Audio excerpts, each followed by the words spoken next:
안녕하십니까. 생물 기본 강의 10일째네요. 시작하도록 하겠습니다.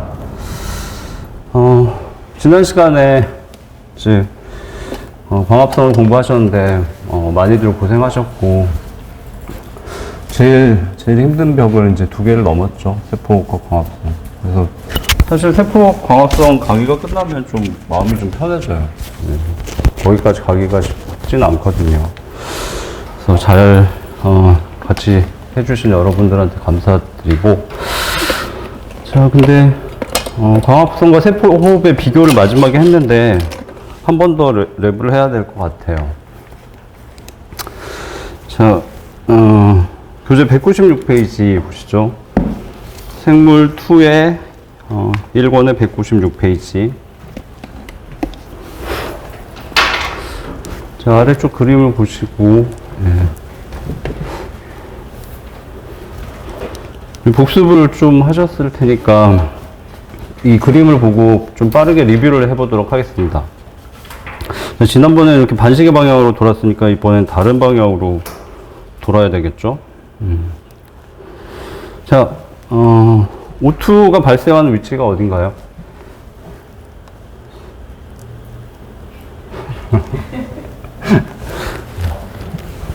광합성의 비순환적 전자 흐름에서 두 문자로는 뭐였죠? 물이 퀴사시 1페피 기억하시면 되죠? 네. 물을 광분해하면 관계 2가 에너지를 모아서 비단 에너지를 모아서 관계 2가 에너지를 전달해서 물을 광분해하면 전자 2개를 빼내는 게 목적인데 그 와중에 H 플러스 수소 이온하고 산소 기체가 발생하죠. 산소 기체는 날아가 버리고, 그래서 전자 전달계를 그 전자가 전자 전달계를 거치게 되면 관계 2, 그다음에 플라스토퀴놀, 사이토크롬 복합체, 플라스토사이아닌, 시아닌, 그다음에 관계 1, 페레독신, NADP 플러스 환원 효소를 거쳐서 전자가 NADP 플러스에 전달이 되고 NADP 플러스는 NADPH가 됩니다. 산소 나왔고 NADPH 나왔죠. 그 다음에 중간에 전자가 에너지를 전달한 사이토크롬 복합체는 프로톤 펌프죠. 그래서 프로톤을 펌핑인 하는데 어디로 하죠? 그렇죠. 엽록체니까 좁은 공간인 틸라코이드 내강으로 하죠.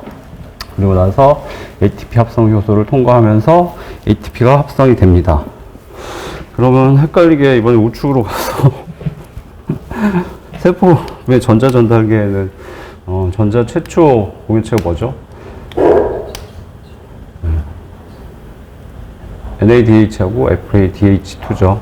1, 2, 3단계에서 ATP도 조금 나오지만 펜프 2228이죠. P가 2개, A 2개, N 2개 해당 과정에서 나오고, 그 다음에 282는 A 2개, N 2개, F 2개. 2, 3단계를 합쳐서죠. 2, 3단계를 나누면 N이 2 플러스 6이 되는 거죠. 그래서 NADH는 1, 2, 3단계를 거쳐서 10개가 생성이 됐는데 2개는 문제가 세포질에 있죠. 해당 과정이 세포질에서 진행이 됐기 때문에, 그래서 NADH가 직접 미토콘드리아로 들어오진 못하고 전자를 전달을 해줍니다. 같은 NADH, 그러니까 NAD 플러스 상태에다 전자를 전달하면 미토콘드리아 내부에 NADH가 되는 거고, FAD에다가 전자를 전달하면 FADH2가 되죠. 그럼 나중에 전자를 2개를 잃게 되죠. 이상적인 최대 ATP 합성 숫자에서. 까먹었네요. 다음, 어쨌든 NADH는 10개가 생성이 됐다고 하고, FADH2는 2개가 생성이 됐겠죠? 3단계에서 생성이 되죠? 3단계 어디서 나오죠?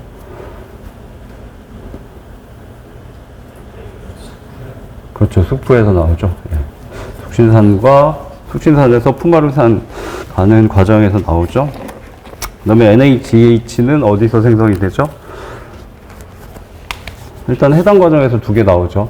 P 계열이 된 상태에서 하나인데 P 계열이 2세트니까 거기서 나오고, 그 다음에 2단계에서 나오죠. 피로부산 구조시켜 마시죠. 카르복실산, 케톤, 메틸 그룹. 카르복실산에서 CO2 빠져나가고 수소가 환원을 시켜서 NADPH가 생성이 됩니다. 또 다른 3단계에서 NADH는 이소시트 PER말로 기억하셔도 되고 CO2가 빠지는 제목을 기억하셔도 되죠. 그래서 이소시트산 C6에서 알파케토글루타레이트 C5로 갈 때 CO2 하나 빠지고 NADH 하나 생성되고 다시 숙신일 코어A로 갈 때 C4니까 CO2 빠지고 NADH 생성이 되죠. 마지막으로 말산에서 옥살 초산으로 갈 때 NADH 생성이 됩니다. 그러면 3단계에서 다시 ATP가 생성되는 지역은 쑥쑥이죠. 네. 쑥쑥에서 쑥쑥 순서 바꾸시면 안 됩니다. 기출문제 보셨죠? 숙신일 코어에서 숙신산으로 갈 때 거기에서 GTP가 먼저 생성이 되고 그 다음에 GTP가 ATP를 만들어내죠. 자, 만들어지는 것들은 대충 다 이해하셨고 그 다음에 그림에서 이제 세포호흡의 전자전달계에 NADH와 FADH2가 있습니다. 그러면 전자전달계는 어떻게 구성이 되어 있죠? 콤플렉스 1, 2, 3, 4가 되어 있죠. 예. 그래서 1과 2에 각각 N과 F가 전달을 해주고, 그 다음에 거기서 프로톤 펌프가 아닌 것은 콤플렉스 2죠. 예. 1, 3, 4는 프로톤 펌프고, 그래서 프로톤 펌핑을 하죠. 어디로? 그렇죠. 미토콘드리아의 막강 공간으로, 좁은 공간으로 집어넣죠.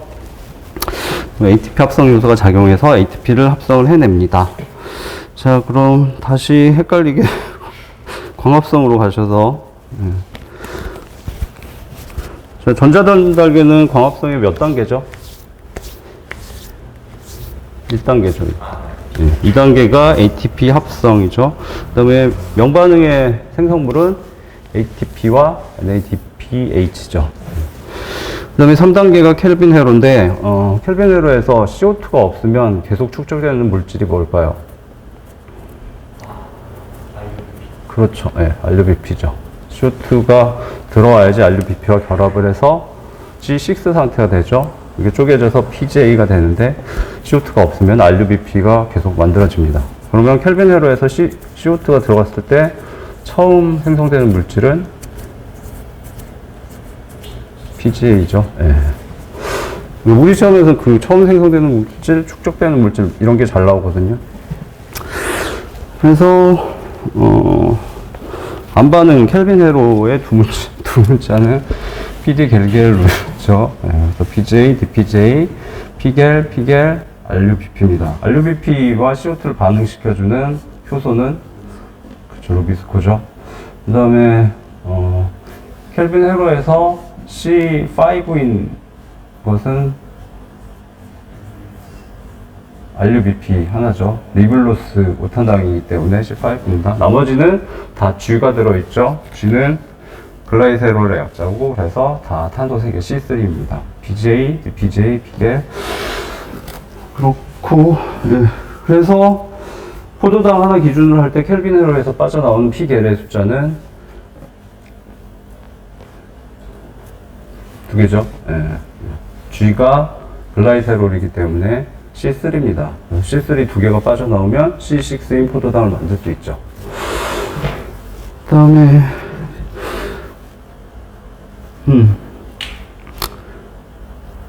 자, 켈빈 회로에 사용된 CO2는 물론 대기 중에 있지만 세포호흡의 어느 부분에서 온 걸까요?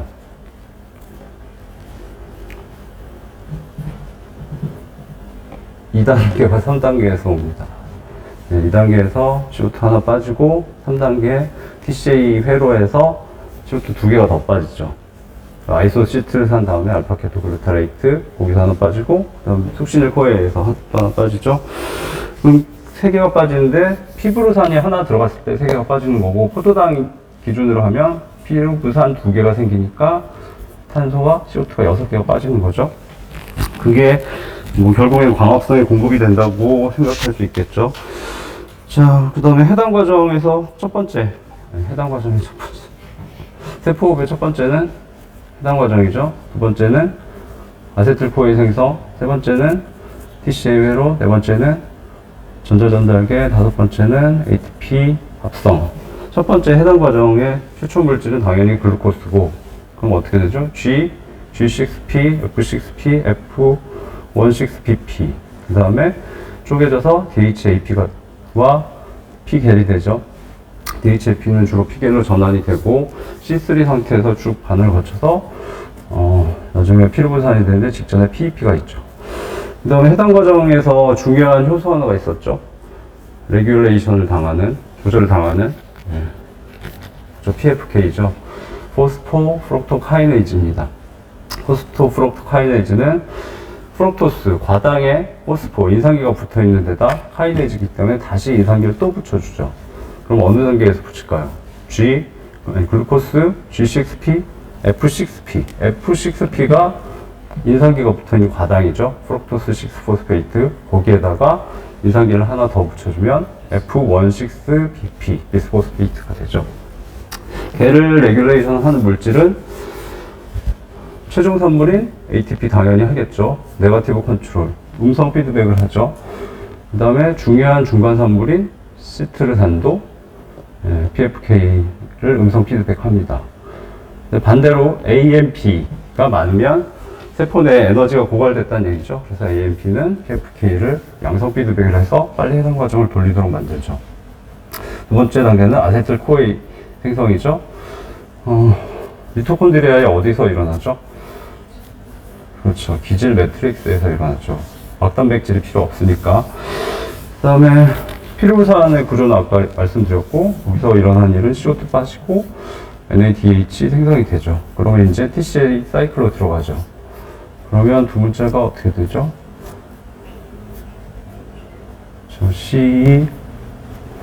까먹었다. 알코스프 마록이네요. 예. 그러면 뭐 다 공부하셨네요. 전자전달계 뭐 빠졌는데? 광합성의 전자전달계 아까 했죠? 그럼 다 했네요. 예.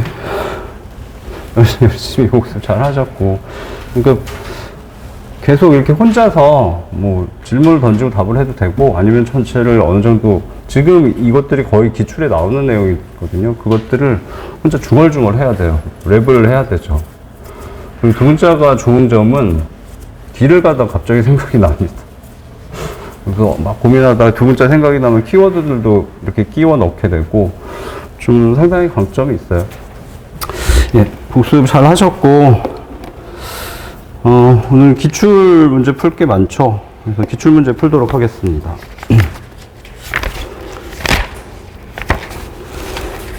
지난번에 세포 기출 문제는 풀었고, 광합성 기출 문제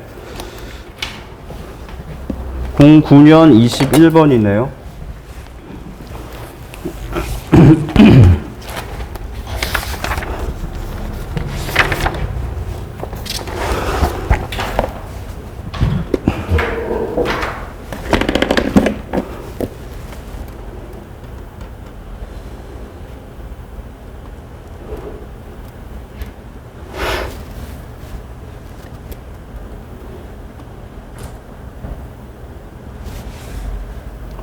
네, 09년 21번, 광합성의 안반응이 뭐였죠?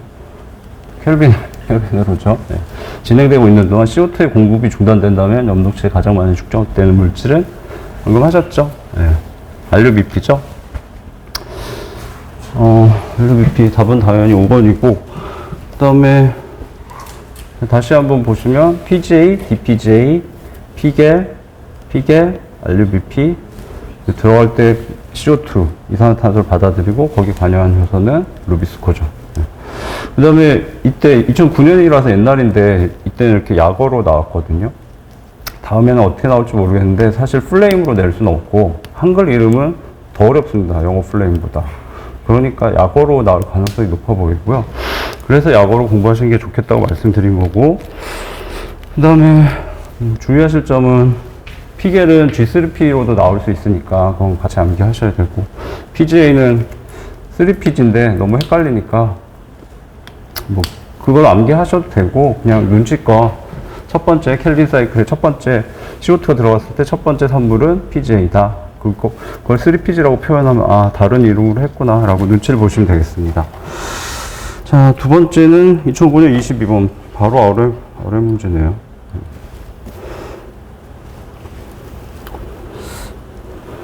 자, 얘는 답이 3번이라서 니은 디귿이 맞는 지문이거든요. 광합성에 대해서 맞는 것을 보시죠. 니은 디귿 맞는 지문부터 보겠습니다. 광합성 시 방출되는 산소는 이용된 물에서 유래된 것이다. 당연하죠? 예. 어디서 나온 거죠?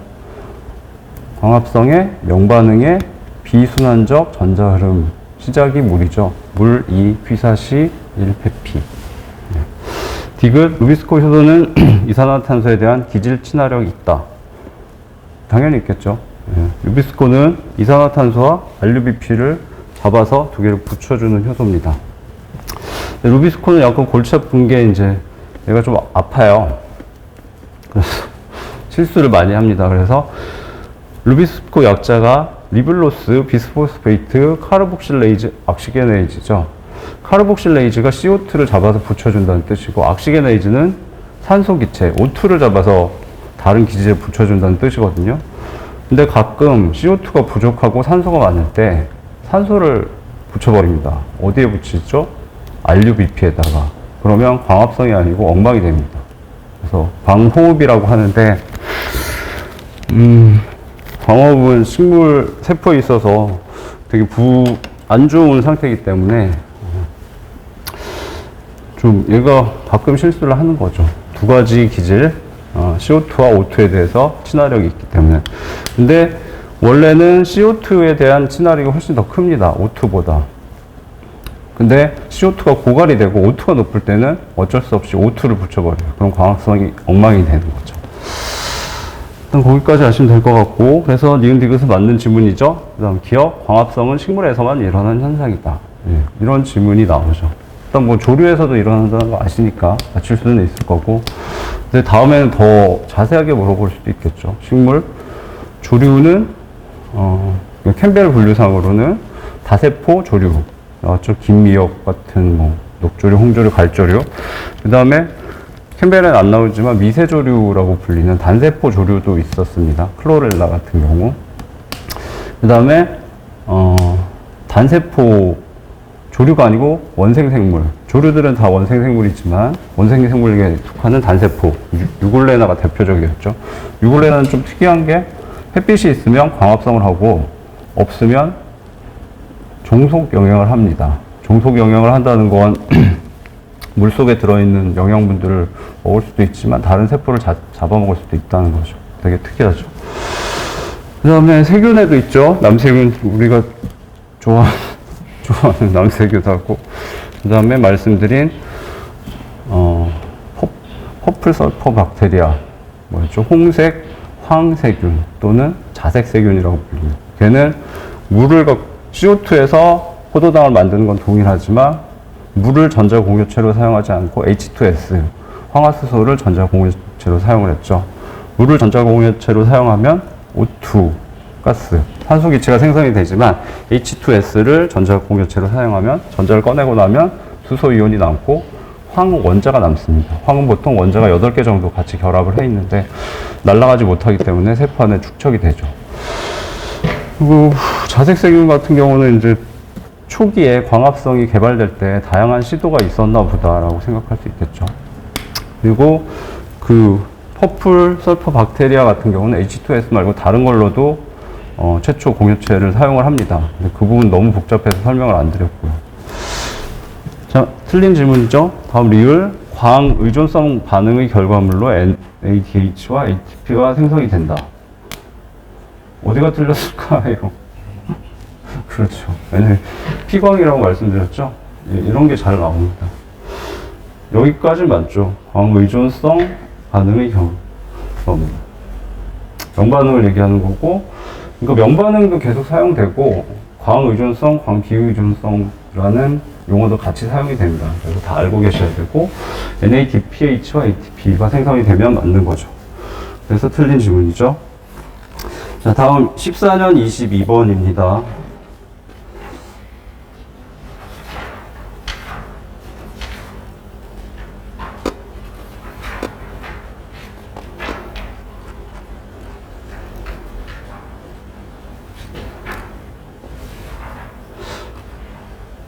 이 정도에도 보이세요? 글자 다 보이세요? 14년 22번.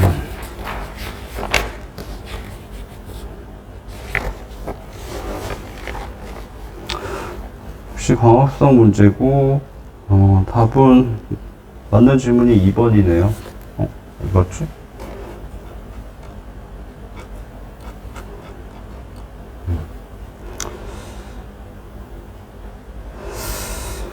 자, 보시면 캠벨에 5가지 분류됐을 때 거기 자색세균, 퍼플 설퍼 박테리아가 나와 있기 때문에 설명드린 거기도 하지만 이 골치 아픈 지문 때문에 그거를 집어넣은 거예요.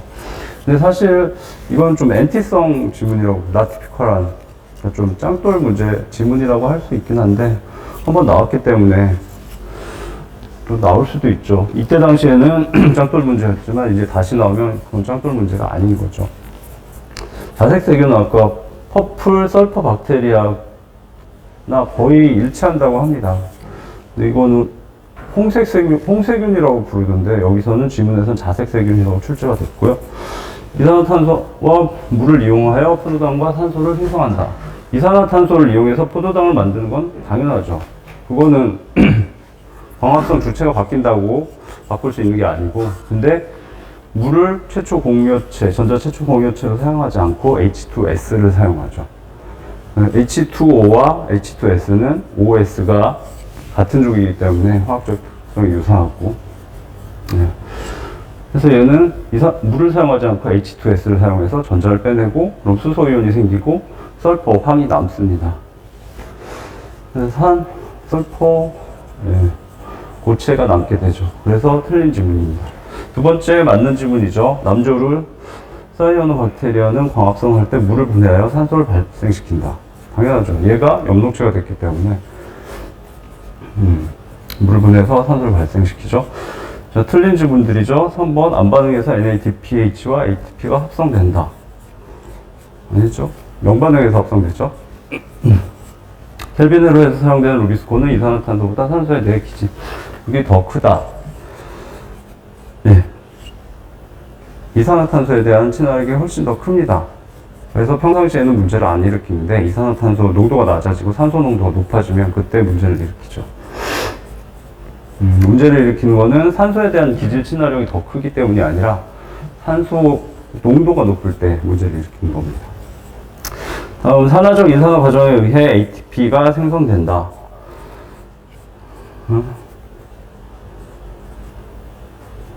어디가 틀렸죠? 어렵죠. 금방 생각이 안 나요. 네. 광인산화죠. 그렇죠. 네. 그래서 이 세포 광합성을 되게 어려워하시죠. 실제로 전공자들도 어렵고, 근데 공부를 많이 해도 문제를 딱 접했을 때 바로 생각이 안 나서, 그래서 계속 랩을 하라고 말씀드리는 거예요. 자, 광인산화 과정에 의해서 ATP가 생성되죠. 어디서? 명반응에서 ATP와 또 뭐가 생성되죠? NADPH가 생성이 되죠.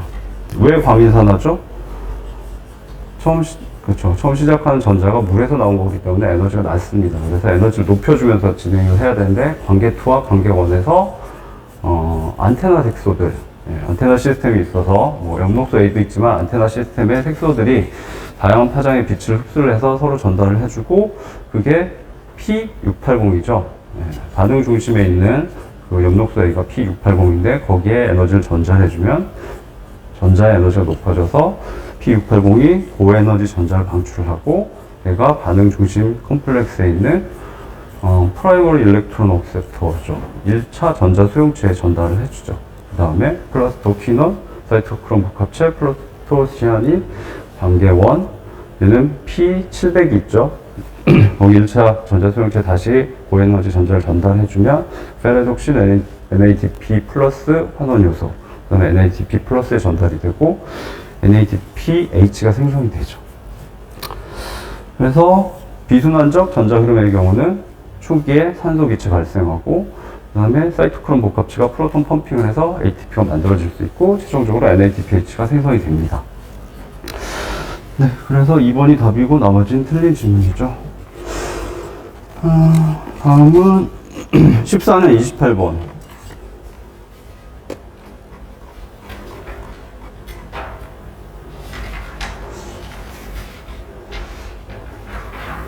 문제의 그 문제가 나왔네요. 얘는 사실 전형적인 짱돌 문제죠. NP 문제고, 왜 이런 걸 내셨는지 모르겠습니다. 본인이 첨단 연구를 하시는 걸 자랑하고 싶어서 그대로 낸 게 아닐까 싶기도 하고. 이건 사실 전공자들이 봐도, 문제는 사실 풀기는 쉬웠어요. 근데 지문을 해석을 할 수가 없습니다. 좀 당황스럽고, 이제는 이런 문제가 나올 것 같진 않은데, 보시면, 자, 인공으로 인지젤 이중층을 얼마든지 만들 수 있죠. 라이포솜 같은 경우에도 그렇고, 인공막에서 일어나는 ATP 합성을 위한 모식도이다. 인공막의 세균에서 분리한 양성자 펌프. 양성자 펌프가 유고입니다. QS. 이거 QS하고 HQS 셔틀링 하면서 프로톤을 일로 집어넣어 주죠. 원래는 누가 하죠? 사이토크롬 복합체가 하는데 양성자 펌프를 다른 걸 집어넣어 줬죠. 그 다음에 CPQ를 넣었다고 합니다. CPQ는 카로틴, 포르피린, 나프토키논. 이것 때문에 그 다이, 뭐죠? 피그먼트, 색소에 대해서 설명을 드린 거예요. 잠깐 다시 보시는 게 좋겠죠?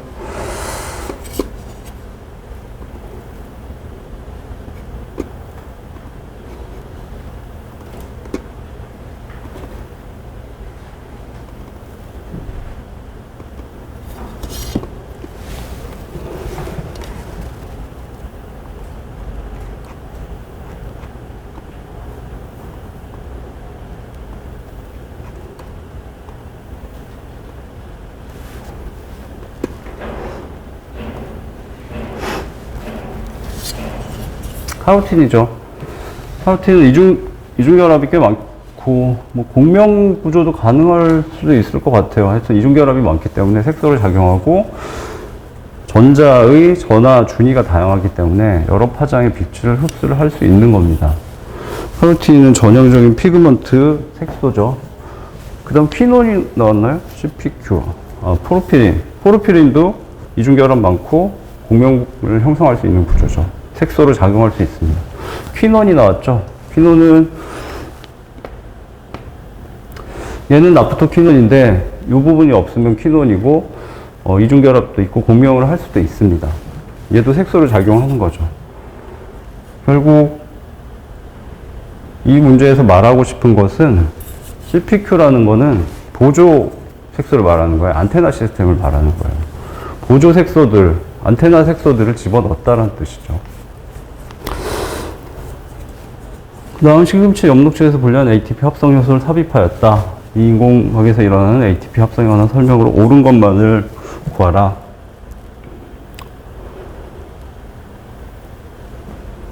그러니까 정확히는 모르겠는데 이 보조 색소들이 태양광을 에너지를 모아서 이 프로톤 펌프를 돌린다는 얘기 같습니다. 프로톤 펌프를 돌려서 프로틴이 안으로 들어가면 ATP 합성 요소 F0를 돌리고 여기서 ATP가 합성이 되겠죠. 다행히 보기는 좀 쉬웠습니다. 자,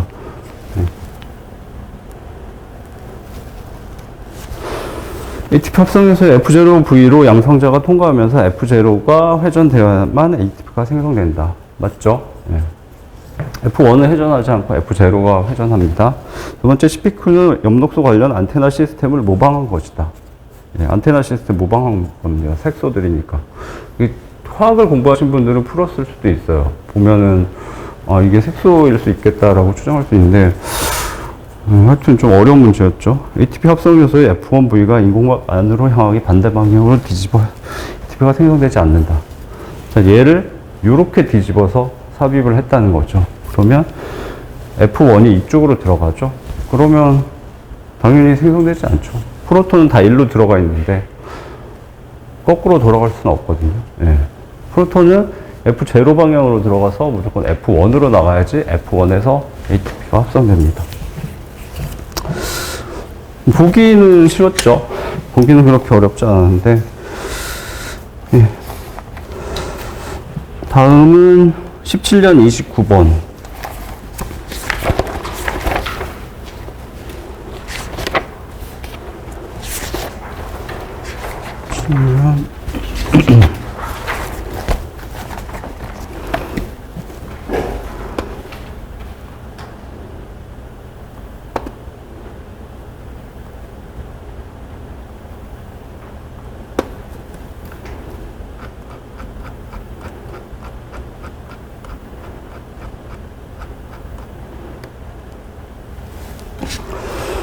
1년 29번. 답은 2번이라서 기억 디귿이 맞는 지문이거든요. 기억 디귿부터 보시겠습니다. 진핵생물에서 광합성은 엽록체에서 일어난다. 맞죠? 진핵생물 한번 기억해 보시면 식물이 있고, 그 다음에 조류가 있죠. 원생생물계의 조류, 미세조류도 해당이 되고, 그 다음에 또 하나가 유글레나였죠. 단세포 원생생물. 근데 어찌됐든 진핵생물이기 때문에 다 엽록체를 가지고 있죠, 무조건. 세균, 남세균이나 아까 말씀드린 자색세균 같은 경우는 엽록체를 갖고 있지 않아요. 자기가 엽록체죠. 네. 그 다음에 디귿 지문 보시겠습니다. 남세균은 세균이지만 광합성에 의해 산소를 발생시킨다. 남세균이 나오니까 이제 반가우시죠? 맞는 지문이죠. 남세균이 엽록체니까. 자, 니은 틀린 지문이죠. 광합성의 최종 전자 수용체는 H2O다. 헷갈리시죠?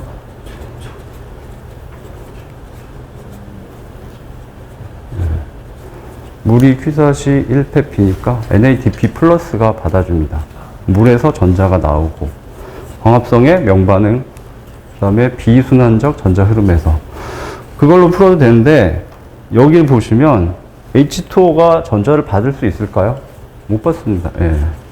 여기 전자를 받은 수소도 같이 받는데 뭐 H3O, H4O 이런 건 없다고 말씀드렸죠? 그렇게 해서 푸셔도 됩니다. 식물은 명반응을 통해서 이산화탄소를 고정한다. 어디가 틀렸을까요? 안반응이죠? 예. 명반응은 ATP와 NADPH 생성이 목적이죠. 그 다음에 부산물로 O2, 산소 가스가 나오는 거고, 식물세포도 광합성 세균과 같이 근적외선을 주로 이용한다. 그러니까 조금 어려운 질문이었죠.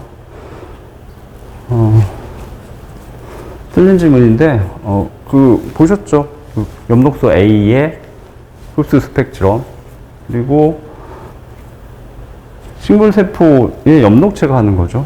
그 다음에 엽록소 A의 스펙트럼, 그 다음에 카르티노이드의 스펙트럼 보셨을 때 가시광선이고, 근적외선을 이용하지 않습니다.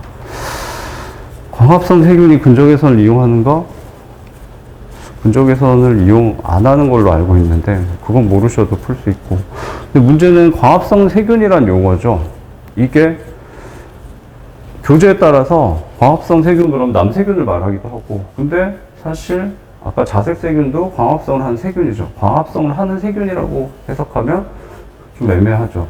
근데 광합성 세균 그럼 남세균, 사이아노박테리아 그렇게 많이 표현합니다. 정확히 남세균을 말하는지 광합성을 하는 세균을 말하는지 좀 판단하셔야 되겠죠.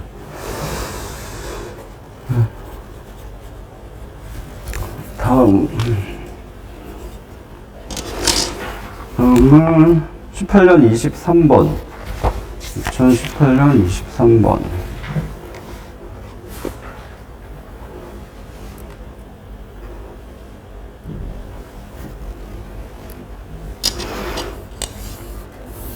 답은 4번이고 기억 니은이 맞는 질문이고요. 자, 맞는 질문 먼저 보시면 명반응이 진행될 때 켈빈회로 반응은 일어난다. 맞죠? 맞기는. 근데 좀 국어적인 표현이 좀 애매하죠. 일어날 수 있다라고 하면 좋았을 것 같은데 CO2가 없으면 안 일어나겠죠. 네. 그래서 표현은 좀 그런데 그래도 뭐 눈치껏 잘 맞추셔야 되죠. 네. 왜 이렇게 했냐면 옛날에는 이제 안 받는 건 밤에 일어난다로 이제 학생들이 착각을 해서 그거를 반대로 내신 것 같아요. 이건 맞는 질문으로 봐야 되고요. 니은 RUBP의 재생 반응은 스트로마에서 일어난다. RUBP 재생 반응이 뭐죠? 안 반응 켈빈 회로죠. 세 번째 단계죠. CO2 고정, 그 다음에 PGA 환원, LUPP 재생. 스트로마에서 일어나겠죠, 당연히. 네. 스트로마 아니면 틸라코이드 막인데, 틸라코이드 막에서 일어날 필요가 없죠. 세포질인, 염록체의 세포질인 스트로마에서 당연히 일어납니다. 연반응은 틸라코이드 막, 안 반응은 스트로마. 뭐 아는 것도 이제 뭐 헷갈리죠. 그런 부분이 좀 어렵긴 해요. 광합성하고 세포. 이거 틀린 질문이죠. 틸라코이드 막을 따라 전자 전달이 일어날 때 틸라코이드 루멘, 공간의 pH는 증가한다. 전자 전달하면 좁은 데로 프로톤 펌핑을 하겠죠. 누가? 사이토크롬 복합체가 틸라코이드 내부로 집어넣어준대. 그럼 pH가 낮아져야 되죠. 예. pH하고 수소이온 농도 관계는 서로 반대고, 그거를 헷갈리시면 공부 다 하고 틀리니까 그것도 같이 기억하시고. 20년 26번입니다.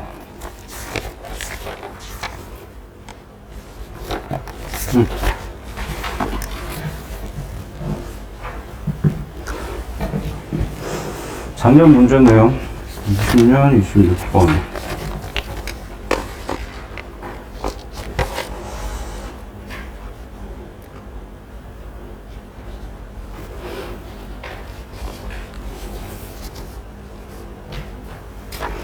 답은 5번이고, 맞는 질문부터 보시겠습니다.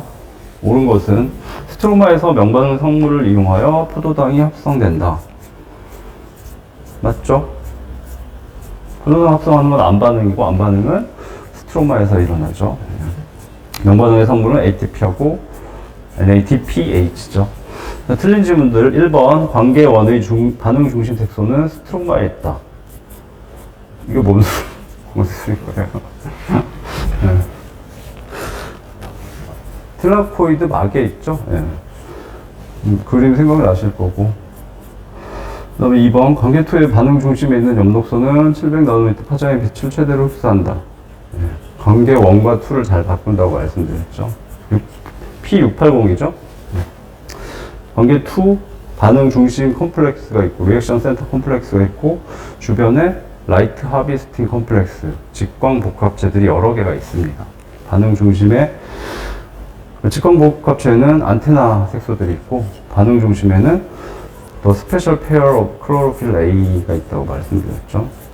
그게 관계2니까 P680이고, 틀린 질문이죠. 3번 틸라코이드에서 NADP 플러스의 환원이 일어난다. 참, 이 질문은 좀 논란이 될 수 있는데, 물론 틀린 질문이죠. 틸라코이드가 아니고 스트로마에서 일어나죠. 근데 당연한 건 NADP 플러스 같이 이렇게 강한 전하를 갖고 있는 건 막에서 어떻게 할 수가 싸가지고 해야 되는데, 그런 불필요한 일을 하지 않죠. 수용액상에서 하는 게 편하죠. 틸라코이드라고 했는데 세 가지를 생각할 수 있죠. 스트로마, 틸라코이드 막, 틸라코이드 내강. 여기서는 그냥 틸라코이드 내강을 얘기한 것 같습니다. 근데 표현이 정확하진 않았죠. 근데 어찌됐든 틸라코이드 내강이나 틸라코이드 막에서 일어나지 않기 때문에 스트로마에서 일어나니까 틀린 질문이죠. 자, 4번 켈빈 세로는 엽록체의 틸라코이드에서 일어난다.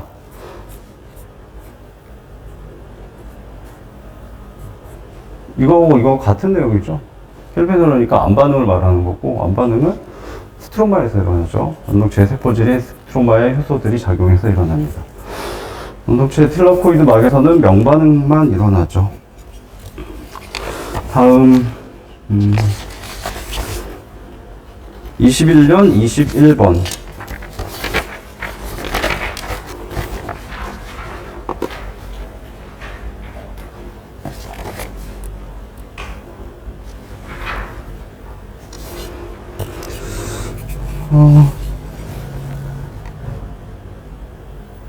자, 니은과 리을이 맞는 지문입니다. 맞는 지문 니은부터 보시겠습니다. 안 반응해서 탄소 고정이 일어난다. 쉽죠? 관계 2에서 얻은 에너지는 ATP 생성에 이용된다. 그렇죠. 약간 어려운 지문이었죠?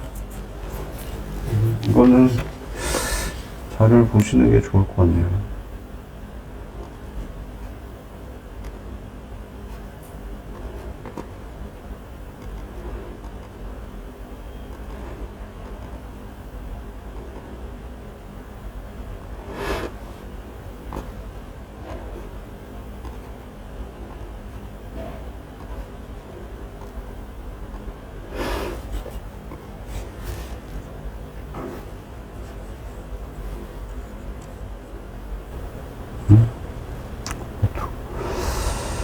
관계2.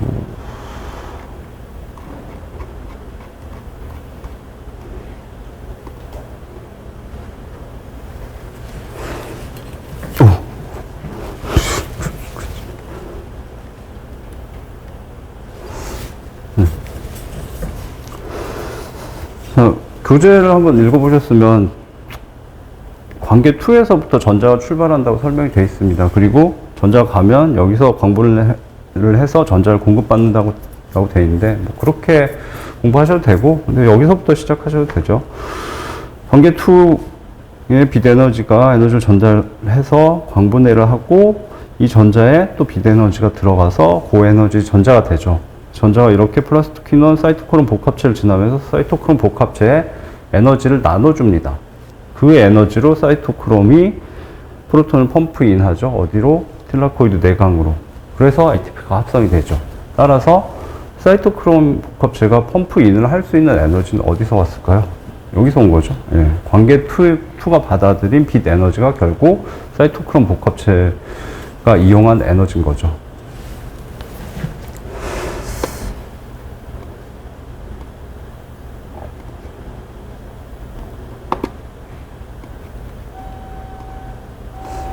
네, 그래서 이건 맞는 지문입니다.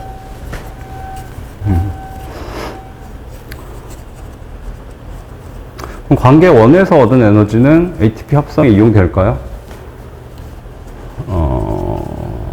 이용될 수도 있죠. 순환적, 비순환에서는 결국 그 에너지가 NADPH를 생성을 하게 되지만 순환적 전자 흐름에서는 관계 1에서 얻은 에너지가 결국 만들어내는 게 ATP 하나밖에 없으니까 ATP 합성에 생성에 이용됩니다. 다음 맞는 질문, 틀린 질문이죠. 기억. NAD 플러스가 전자운반체 역할을 한다. 아니죠. NADP 플러스죠. 틀린 질문인데 사실 이거는 좀 어려운 얘기입니다. NADP 플러스가 전자운반체 역할을, 만약에 NADP 플러스가 전자운반체 역할을 한다라고 질문이 나왔으면 맞는 답인데 조금 어렵죠. 왜 전자운반체일까요?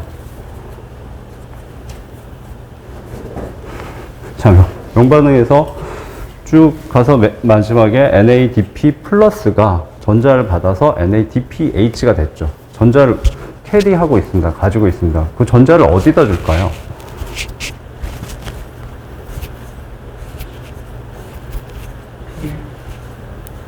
그렇죠. P결보다 정확히는 DPJ에 전자를 주죠. 그게 스트로마로 가서 암반응에 NADPH가 사용되는 부분을 찾아보시면 PJ, DPJ, 피겔, RUBP에서 DPGA는 애시드고 그 다음에 피겔은 알데하이드였죠.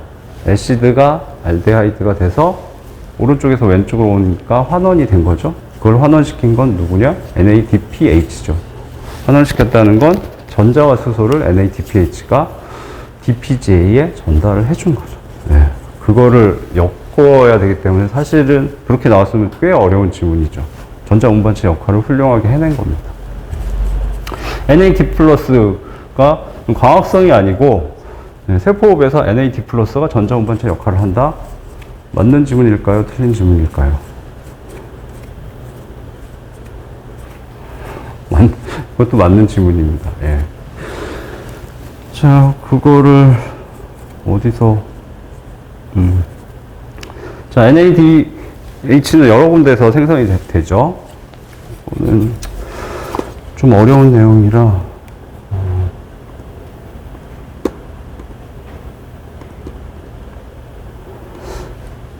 그러니까 지금 기출 수준에서는 그렇게 어려운 내용까지 생각 안 하셔도 되는데 조금 어렵게 나오면 출제될 수도 있는 부분이라서 한번 확인을 해 보겠습니다.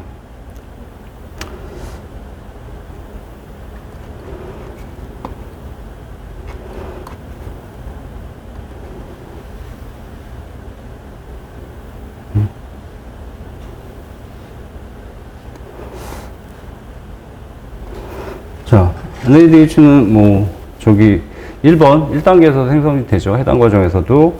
그 다음에 여기 2단계에서도 생성이 되죠.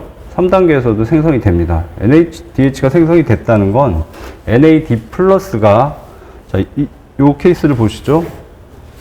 이소시트르산이 알파케토 글루타르산이 되면서 CO2가 떨어져 나가고, 그 다음에 H 플러스를 NAD 플러스에 전달을 해준 거죠. 전자도 같이 전달을 한 거죠. 그럼 NAD 플러스가 NADH가 된 거죠. 전자를 일단 캐리했죠. 그럼 이 NADH가 어디로 갈까요? 전자전달계로 가죠. 그림이 없네. 전자전달계에 컴플렉스 1, 2, 3, 4가 있죠. 가서 NADH가 컴플렉스 1에다 전달을 해줍니다. 훌륭하게 전자 운반체로서 작용한 거죠.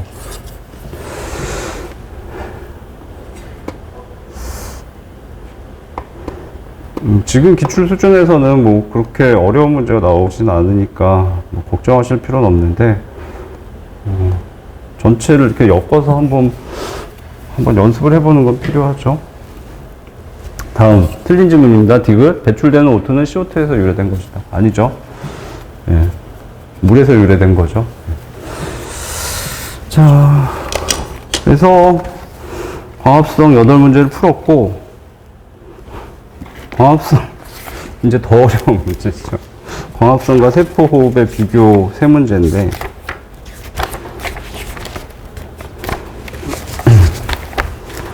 (12년 23번입니다)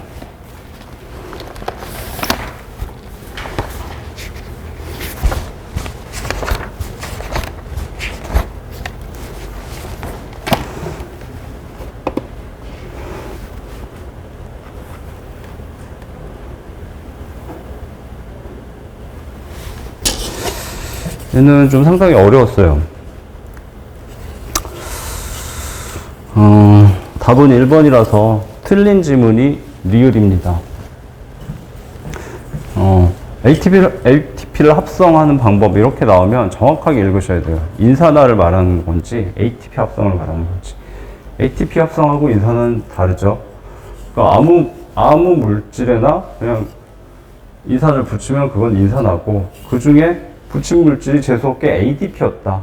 그럼 ATP가 되겠죠. 그게 ATP 합성입니다. 그래서 ATP 합성은 인산화에 포함되는 하나의 개념일 뿐이죠. 그래서 지문을 잘 읽으셔야 되고, 식물이 ATP를 합성하는 방법으로 옳은 것만을. 기질 수준의 인산화 어디서 일어날까요? 그렇죠. 미토콘드리아에서 일어나죠. 식물 그럼 또 광합성만 생각하기 쉬운데, 그래서 좀 주의를 하셔야 되고, 식물도 먹고 살아야 되니까 미토콘드리아를 돌리죠. 세포호흡을 하죠. 그럼 기질 수준 인산화는 처음에 해당 과정에서 바로 ATP 2개를 뽑아내죠. 그게 기질 수준 인산화고, 아니면은 3단계 TCA 사이클에서도 쑥쑥 사이에서 GTP, ATP 생성이 됩니다. 막단백질 관여하지 않고 효소들만 관여하니까 기질 수준 인산화 명확하죠. ATP 합성이죠. 니은 산화적 인산화 어디서 할까요? 산화적 인산화는 미토콘드리아죠. 네. 면역체는 관련이 없고, 산화적 인산화는 세포호흡의 4단계죠. 어떻게 ATP를 합성하죠? 프로톤 펌핑이 되죠. 네. NADH하고 FADH2가 잔뜩 만들어져서 컴플렉스 1, 2에 전달하고 결국 프로톤 펌핑을 해서 ATP가 합성이 됩니다. 산화적 인산화 결과로 ATP는 합성이 되죠. 디귿 광인산화. 엽록체에서 일어나죠. 네. 첫 번째 단계, 두 번째 단계죠. 그래서 물을 광분해서 물이 퀴사시 1pp를 거쳐서 사이토크롬 복합체가 프로톤 펌핑을 하고 인산화되고 ATP 합성되죠. 기억, 니은, 디귿은 맞는 지문입니다. 좀 어렵죠, 이거는. 리을 켈빈 회로에서 인산화. 그렇죠. 켈빈 회로에서는 ATP가 만들어지지 않습니다. 광합성의 명반응은 ATP와 NADPH를 만들어내는 게 목적이고, O2가 부산물로 생성이 되고, 암반응 켈빈 회로에서는 CO2 6개로 포도당 하나를 만들죠. 거기 들어간 에너지로 ATP, NADPH가 들어가는 거죠. 근데 식물이 ATP를 합성하는 방법이 아니라 식물이 인산화를 하는 방법으로 옳은 것을 골라라 그러면 얘는 맞는 거죠. 이게 조금 어려웠는데,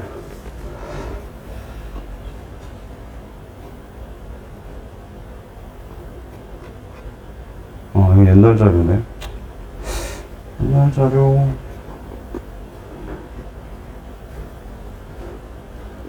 옛날 자료 보시죠. 네.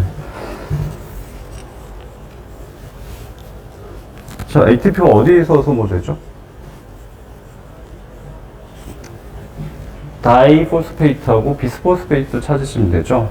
얘는 그냥 포스페이트 하나, 인산기 하나였죠. 이제 두 개가 됐죠. 인산을 전달한 건 ATP죠. 그리고 걔는 ADP가 됐겠죠. 얘 인산화 됐죠. ATP 합성은 안 됐지만 PGA가 인산화 됐습니다. 그래서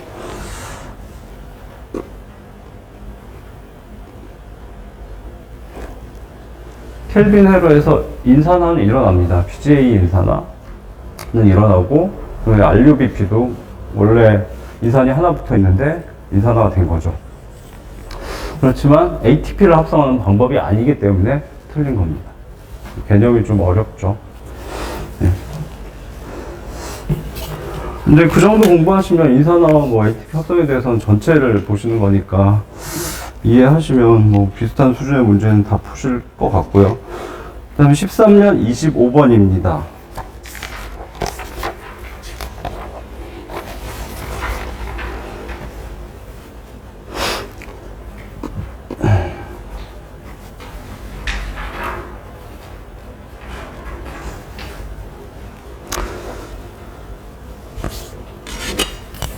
자, 맞는 질문은 3번이고, 염동체와 미토콘드리아에서 공통적으로 일어나는 것은 막을 통한 H 플러스의 이동.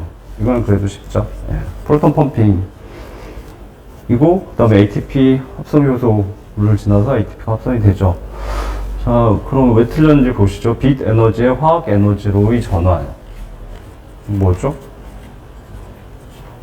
광합성이죠. 예. 빛 에너지를 갖고 포도당을 만들어내니까. 포도당 내부에 결합에 에너지가 들어간다고 생각하시면 됩니다. 그게 화학 에너지고, 두 번째 H2O를 분해하여 O2를 방출하는 과정. 이건 광합성 고유예죠. 어디죠? 어디죠? 명반응의 그렇죠. 비순환적 전자 흐름에서 시작 단계가 관계 2가 에너지를 투입을 해서 H2O를 광분해서 전자를 꺼내는 과정에 O2가 발생합니다. 그래서 이거는 염록체만 있는 거죠. CO2로부터 당이 합성되는 과정. 얘도 광합성의 안반응이죠. 예. 켈빈 회로에서 피겔 두 개가 나오면 포도당이 합성이 되죠. NADP 플러스의 환원 반응. P가 나오면 염록체죠. 광합성이죠. 예. 어딜까요? 명반응의 순환적, 아니 비순환적 전자 흐름의 마지막이죠. 흘러가서 NADPH가 되는 거죠. 얘는 그래도 쉬웠습니다. 마지막으로 19년 24번.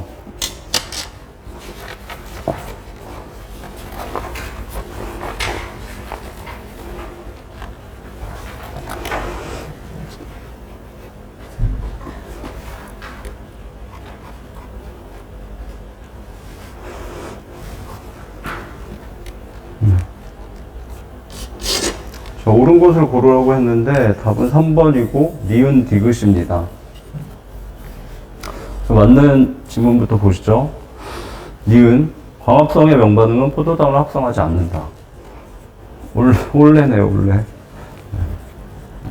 이제는 이런 질문이 반갑네요. 디귿 세포호흡에서 산소는 전자 전달기의 최종 전자 수용체로 잠깐 니은 맞나? 네. 그렇죠. 최종 전자 수용체로 작용한다. 당연하죠. 몇 단계죠? 4단계죠. 예. 그래서 NADH, FADH2가 컴플렉스 1, 2, 3에 전달하고 가서 마지막에 O2가 받아줘야 되죠. 받아주지 않으면 돌아가지 않죠. O2가 없으면 사람이 죽는 이유였죠. 예. 맞는 질문이고 틀린 질문. 기억, 광합성은 ATP를 생성하지 않는다. 왜 틀릴까요? 중간에 ATP를 생성을 하죠. 예, 명반응의 목적이 ATP, NADPH 생성이기 때문에 당연히 생성합니다. 틀린 질문이죠. 광합성이 부산물인 산소는 탄소 고정 과정에서 이산화탄소로부터 방출된 것이다. 아니죠. 물에서 나왔죠. 예. 광합성이 어느 부분이죠? 몇 단계?